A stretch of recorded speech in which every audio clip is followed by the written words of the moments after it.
શહેર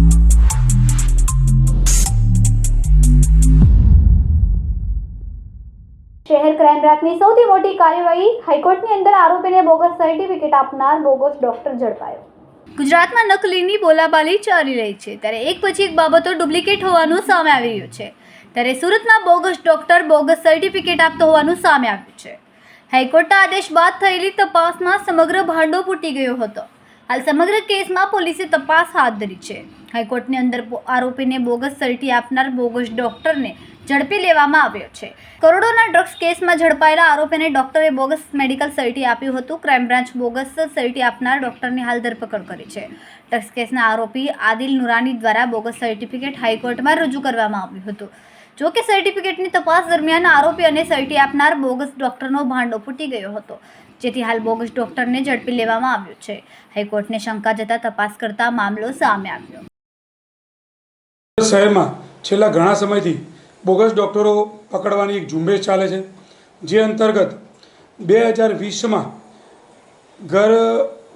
ડીસીબી દ્વારા ₹1 કરોડના મુદ્દામાલ સાથે એક એમડી ડ્રગ્સનો કેસ કરવામાં આવેલ, જેનો આરોપી આદિલ સલીમ નુરાની રહે ગોળદોડવાળાનો આરોપીને પકડી અને લાજપોર જેલમાં અટકમાં મોકલી આપેલો હતો, જે 2020થી લાજપોર જેલમાં છે।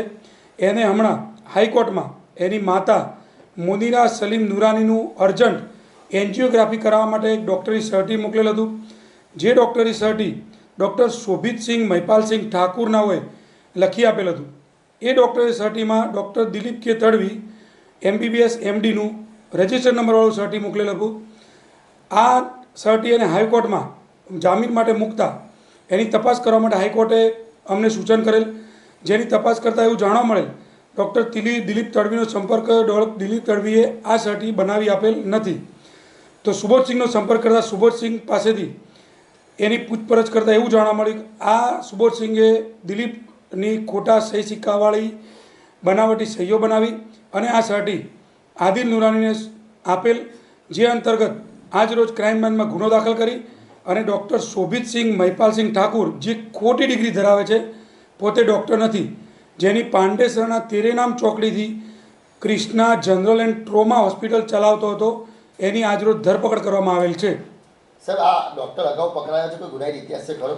આ ડૉક્ટર અગાઉ કોઈ જગ્યાએ પકડાયેલ નથી, પરંતુ આ ડૉક્ટરના હવે રિમાન્ડ લેવામાં આવશે અને એ રિમાન્ડ દરમિયાન એને અગાઉ આવી રીતે કેટલા આરોપીઓને ખોટા સર્ટિફિકેટ આપી અને મદદ કરી છે અને કોણ કોણ આમાં સંડોવાયેલું છે, જેની વિગતવારની તપાસ કરવામાં આવશે। સાહેબ, હવે ખોટા સર્ટિફિકેટ મૂકાય છે તો આદિલના વિરુદ્ધમાં કઈ રીતે કાર્યવાહી થશે અને ડૉક્ટરના વિરુદ્ધમાં કઈ રીતે થશે? આદિલે જે હાઈકોર્ટમાં જામીન માટે આ ખોટા સર્ટી રજૂ કર્યા છે, એ હાઈકોર્ટના આદેશ અનુસાર કાર્યવાહી થશે, પરંતુ અમે એ જે ખોટા સર્ટીની તપાસ અમને સુપ્રત કરી હતી એમાં અમે ગુનો દાખલ કર્યો છે અને આદિલના જામીન કેન્સલ કરવા માટેની કાર્યવાહી કરવામાં આવશે। અને જે ડૉક્ટરે સર્ટી મૂકેલું છે એ સર્ટીની હવે ખોટા સર્ટી છે એની કલમો ઉમેરી અને કોણ કોણ બીજું આમાં સંડોવાયેલું છે, જે ખોટા સર્ટી બનાવનાર છે, એની પણ ભવિષ્યમાં ધરપકડ કરવામાં આવશે। કેટલી ગંભીર બાબત કહેવાય, કારણ કે હાઈકોર્ટની અંદર આ રીતના સર્ટી મૂકી દેતા હોય છે।